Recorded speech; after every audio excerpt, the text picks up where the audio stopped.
నాకన్య వచ్చేసా తెచ్చేసా.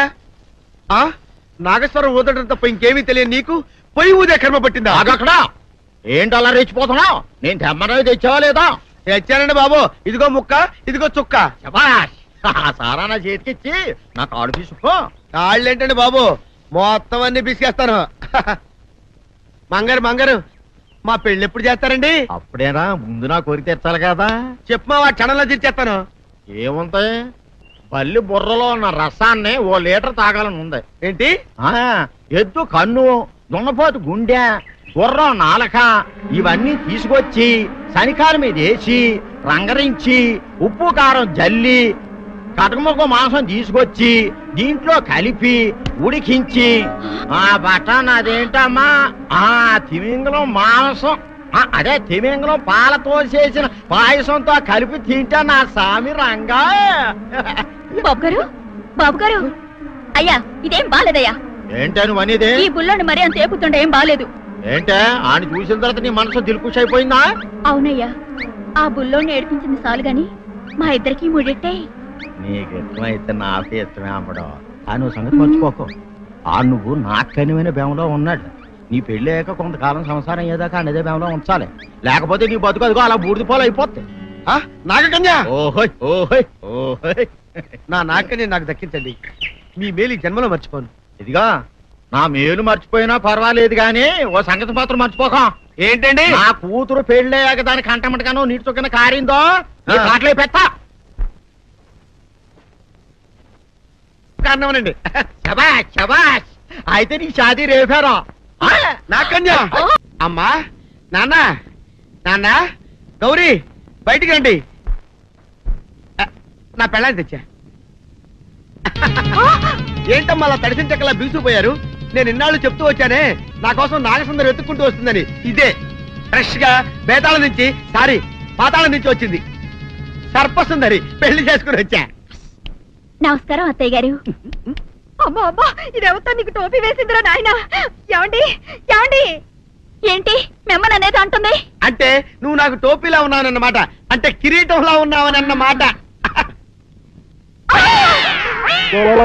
రామచంద్ర, ఇదేమిటే? అయ్యో నా కొప్ప మురిగింది. లంగా అయితే మొహమ్మద్ తీసుకుంటావంటే? దించవే. ఇది మా నాగులో కాసారం. పావుగా ఉంటే తోకెత్తి నెత్తి మీద పెట్టుకునేదాన్ని. మనిషిగా మారాను కాబట్టి లంగా అయితాను. నా గ్రహచారం ఇదే ఆచారమే.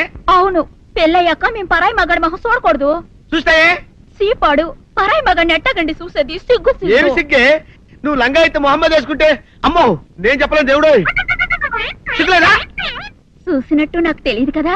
నోరు మూసుకొని అమ్మకడ మాడ. నీ లాజిక్ నట్టేట్లో కలవా? నీకు ఈ ఆచారం ఉందని తెలిస్తే ఊళ్ళో వాళ్ళందరూ పొద్దున లేచి నా ఇంటి ముందు నిలబడతారు. నువ్వు వాళ్ళని చూసి లంగా పైకి ఎత్తితే అమ్మో నాన్న నువ్వు వెనక తీసుకుంటూ లోపలికి వెళ్ళు. వెళ్ళాడు దించు. నాగులు నా కోసం ఈ ఆచారం మార్చుకోలేవా? కట్టం నీకు ఇట్టలేతే చెప్పు, నేను మా నాగలోకానికి వెళ్ళిపోతా. వద్దులే, పరాయి వాడిని కంటపడకుండా నేనే చూసుకుంటాను. పద లోపలికి.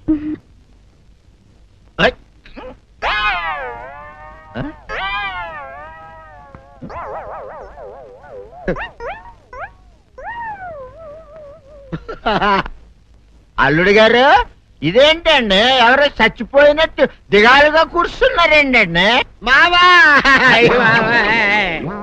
అల్లుడు అల్లుడు, నా బేటీకి ఏమీ కాల. 300 కప్పలు తిన్న పావులాగా నిగడ తీసుకొని పడుకొని ఉంది. చూపిస్తా పద. చూడు.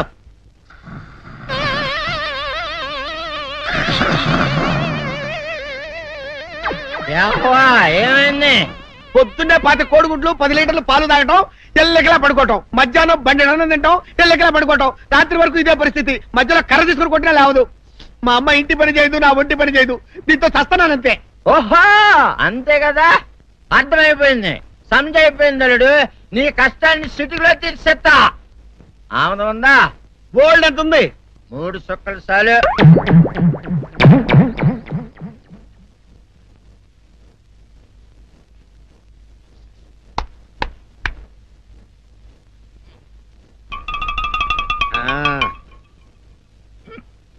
అల్లుడు చెప్పు, ఇప్పుడు ఏం పని చేయాలి?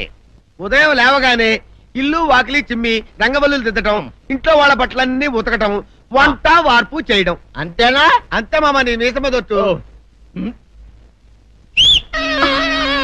వెంకట సుబ్బమ్మ ఉఠో లేచి నీ కాలు అందరి మీద బయట కట్టా బయటికి దాలో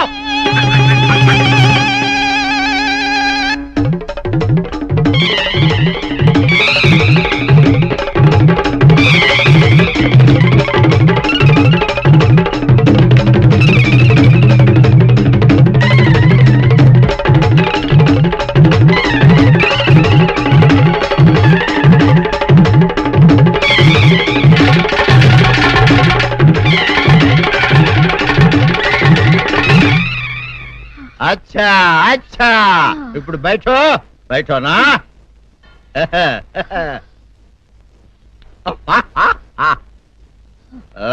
అల్లుడు ఇప్పుడు అందరికి సంతోషమే కదా సంతోషమే. అమ్ముడు వెళ్ళొస్తా వెళ్తూ మామ నీ కూతురు ఇంటి పని అంతా శుభ్రం చేసింది. అది అంటే అది మరి ఆ పను నీ పైన ఓహో అర్థమైంది అల్లుడు అర్థమైంది. అల్లుడు రాత్రికి శోభనంగా అందంగా అలంకరించుకో ఆ తర్వాత నేను చూస్తా. ఆ శ్రమ నీకెందుకులే మావా. సాధారణంగా అల్లుళ్ళు కట్నం కింద కార్లు, స్కూటర్లు, వాచీలు, ఉంగరాలు అడుగుతారు కదా.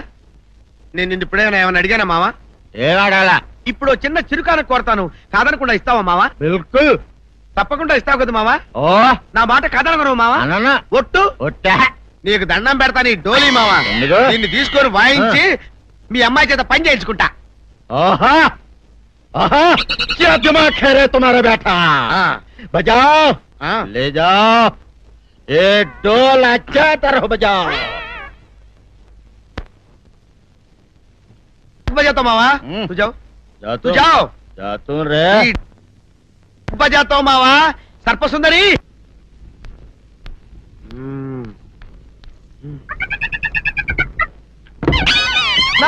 ఏంటి నన్ను కదిలేటి తాళేసావు? ఏం చేయమంటావు? నువ్వు ఇంట్లో నుంచి బయటకు వచ్చావు అనుకో, ఎవరో పరాయి పురుషులు కనపడతారు, వాడిని చూసి నువ్వు రెచ్చిపోయి లంగా మొహాన్ని వేసుకుంటావు, అందుకే వేశా. సరే గాని ఊళ్ళో సంత జరుగుతుందంటగా, నన్ను తీసుకెళ్ళవా? ఏంటి సంతక? నిన్న ఇంట్లోనే నిన్ను నీ లంగాన్ని కాపాడలేక వస్తున్నానే.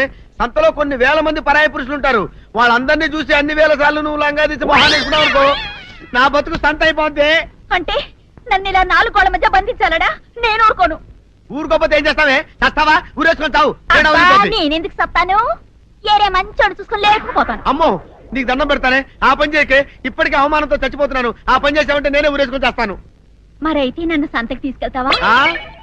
సంతకే గొప్ప చిక్క. అలాగే గొప్ప ఐడియా వచ్చింది. సంతకి తీసుకెళ్తా, నీ కళ్ళకి గంతలు గడతా. కళ్ళ గంతలు కట్టుకుంటే సంత చూసి దట్టమ్మా. అవును, నీ పక్కన నేను ఉంటాను కదా, అక్కడ జరిగేవన్నీ డీటెయిల్డ్ గా చెప్తా. కను చూపు కరువైన వారికైనా కనిపించి కనువిందు కరిగించు రీచేట ఇట ఇటు నడపే.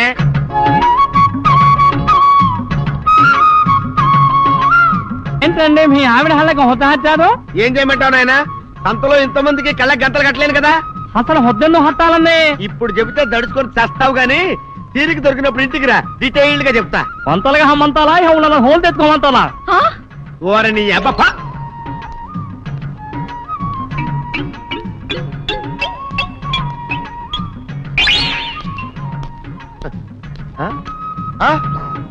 దొంగ దొంగ దొంగ పట్టుకోండి పట్టుకోండి దొంగ పట్టుకోండి పట్టుకోండి వదిలిపెట్టండి.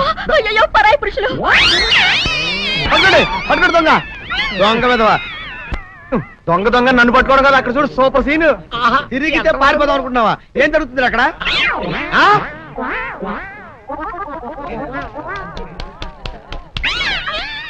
నిల్చు నిజమే. పదండి మా పదండి అనండి. నీతో లాభం లేదే.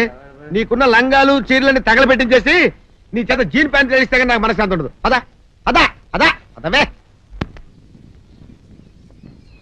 బాబు గారు ఏంటే చెల్లెలి పెళ్లి శుభలేక? అవునండి, ఆగమేఘాల మీద అచ్చొత్తిచ్చానండి లగ్న పత్రికలు. తమరు దగ్గరుండి జరిపించాలి పెళ్లి. శుభం, తప్పకుండా జరిపిస్తా. ఇది అన్నట్టు పెళ్లి పనులకి ఎవరైనా మనుషులు తక్కువైతే చెప్పు, నా కొడుకు బుల్లిరాజు గారిని పంపిస్తా. చింతకాయం కాదు, మా ఇంటి నిండా బోల్డ్ మంది పనోళ్ళు పాలేర్లు. అసలే మాది ఇప్పుడు తొరల వంశం. వస్తానండి, అవతల బోల్డ్ మందికి వంచాలి లగ్న పత్రికలు. సెంతకాయలు అమ్ముకునేదానికి సిరిమాలత్యం పడితే సెంతకాయని చూసి సి వంకర టెంకరగా ఉంది, ఇదేం కాయా అని అడిగిందంట. అట్టుంది దీని కథ. డాడీ ఏంట్రా ఇది విషయం, ఇది కిరసనాయలు, ఇది తాడు. అర్జెంట్ గా చచ్చిపోవాలంటే ఈ మూడిట్లో ఏది బెటర్ చెప్పు డాడీ. ఈ ఇసం తాగి ఈ కిరసనాయలు మీద వేసుకుని ఈ తాడు ఊరేసుకుని అగ్గిపూల లపక్కన వెలిగించుకున్నారనుకో టపక్కన ఎగిరిపోతారా. అవును, ఎంతకీ ఈ ఏర్పాట్లన్నీ ఎవరి సాగు కోసమో? నేనే ఆత్మహత్య చేసుకుందాం అనుకుంటున్నాను. నా బావి పేసినంట, నువ్వు బతికొండంగానే నీ ముఖం పగలు చూస్తే రేత్రి కల్లోకి వస్తుంది. అట్టానికి నువ్వు సచ్చి దెయ్యమయ్యావనుకో దెయ్యాలు కూడా బెదిరి సస్తాయి. నువ్వు సచ్చకరా చచ్చుతా, సచ్చకరా. నేను చచ్చుతా. అయినా అంత అర్జెంట్ గా సత్తాల్సిన కర్మ నీకేంట్రా ఇప్పుడు? ఎందుక నేను పిల్లని లవ్ చేశా, ఆ పిల్లను నేను పెళ్లి చేసుకుంటానంటే నువ్వు నో అంటావు. నేను నీ మాట వినను అంటే ఆ ఆస్తి కవర్ ఎవరికైనా ఇచ్చేస్తాను అంటావు. నువ్వు ఇచ్చేసే ఆస్తి కవర్ కంటే నేను ఇచ్చేసిన మనసే నాకు ముఖ్యం. అందుకే నేను చచ్చుతా. అదే విషయం. ఓరు నా బొగ్గుకొండ, నువ్వు ప్రెసిడెంట్ అవడం నాకు కావాలి గాని పేడెత్తుకునే అమ్మాయిని తీసుకొచ్చి నానా నేను దీన్ని ప్రేమించాను అని చెప్పు, నేను చేయకపోతాను. అవును, ఎంతకే ఎవరమ్మాయి? ఒకటే అట్లా సిగ్గుపడబాకరా, చాలా సండాలంగా ఉంది. ఎవరో చెప్పు. అది అది జానకమ్మ. ఏంటి జానకమ్మ? అమ్మా, నీ గని పిచ్చిగా నెక్కిందంట్రా. నా వయసావిని నువ్వు ప్రేమించటమేట్రా? జానకమ్మ కాదు డాడీ, ఆవిడ మనవరాలు సౌందర్యను ఆవిడ మనవరాలా? నా ఎదుకుల్లో నా బొగ్గుకొండ కదే. రే, జానకమ్మ గారితో ఇయ్యమందడం అంటే నేను మాత్రం కాదంటనే చెప్పు. వెంటనే వెళ్ళి వాళ్ళతో మాట్లాడి ఆ ముఖరథం పెట్టించుకొస్తా. అబ్బా, కింద ఒత్తులు తీసేసి ప్రాణాలు తీసేస్తున్నావు డాడీ. ముఖరథం కాదు డాడీ, ముహూర్తము. ముహూర్తము అదేలా ముఖరథము, అదే పెట్టించుకొస్తా. డాడీ, నేను ఇంకో డాడీ కాకుండా నీకే పుట్టినందుకు నాకు పిచ్చి హ్యాపీగా ఉంది డాడీ. ఆనందమానందమాయనే ఈ అందగాడు పెళ్లి కొడుకాయనే. తాతబ్బాయి గారు, ఈ శుభ సమయంలో మీకు విషయం చెప్పాలండి. మా బుల్లిరాజు గారు పుట్టినప్పుడు నా గురించి డాడీ చెప్పు చెప్పు చెప్పు. మా బుల్లిరాజు గారు పుట్టినప్పుడు మా ఆవిడికి పురుడు పోసిన మంత్రసాని చూసి పుట్టింది పంది పిల్లేమో అనుకుని అని అరిచి ముడిచిపోయిందండి. డాడీ ఇప్పుడు ఎవరినెందుకు? ఊరుకోవా, మన జీవితాల్లో గొప్ప ఈ చిత్రాలు జరిగినప్పుడు 10 మందికి చెప్పుకోవాలా. ఇప్పుడు మంత్రసాని మూర్చిపోయింది కదండి. ఇకపోతే మా ఆవిడ ఎట్టండి సేపుల్లే నా కొడుకుని కన్నానని బెంగపడి పురిటి స్థానం అవ్వకముందే చచ్చిపోయిందండి. డాడీ, నేను నీ కడుపున పుట్టపట్ట కదా నాకు ఈ ఫేస్ వచ్చింది. నేను ఇంకొక నాన్నకు పుట్టిన అందంగా నన్ను పుట్టుండేవాడిని. ఇక చూడు, కాకి పిల్ల కాకి ముద్దురా. నీ మొహం ఎప్పుడు నాకు ముద్దొత్తనే ఉంటుందిరా కన్నా. ఇకపోతే మా ఆవిడ చచ్చిపోయింది కదండి. ఈయన్ని ఎత్తుకోవడానికి వచ్చిన పని పిల్లలండి. ఈయన చూసి దడుచుకుని పరుగో పారిపోయేవారండి. అసలు ఈడికి ఈ జన్మలో పెళ్ళవుద్దా అని నేను ఆడవని రోజు లేదనుకోండి. అట్లాంటిది మా బుల్లిరాజు గారికి మీ అమ్మాయితో పెళ్లి కుదరటం నిజంగా మా అదృష్టం కదండి. ఎంత మాట, నీలాంటి వారితో వీయమంతరం మా అదృష్టం. అలాగే అంత మాట్లాడతారు. పొంతులు గారు మొకరథం పెట్టేయండి. అయ్యా, ఈనాటికి సరిగ్గా 4వ రోజుకు ఓ మంచి దివ్యమైన ముహూర్తం ఉంది. అయితే అదే కాయ చేసేయండి. ఏం డాడీ? అట్లాగే ఏమండే, మా ఓడికి పెళ్లి ఖాయం అయితే మా నూరు దేవాలయంలో దేవుడికి అభిషేకం చేయిస్తానని మొక్కుకున్నానంటే ఆ అభిషేకం ఇలా జరిపిస్తున్నాను. మీరందరూ పెళ్లి కూతురు తీసుకుని తప్పకుండా రావాలి. అమ్మో జానకమ్మ, నువ్వు కూడా తప్పకుండా రావాలి. ఎంత మాట, తప్పకుండా వస్తాను. అట్లాగేనమ్మా, వస్తానండి.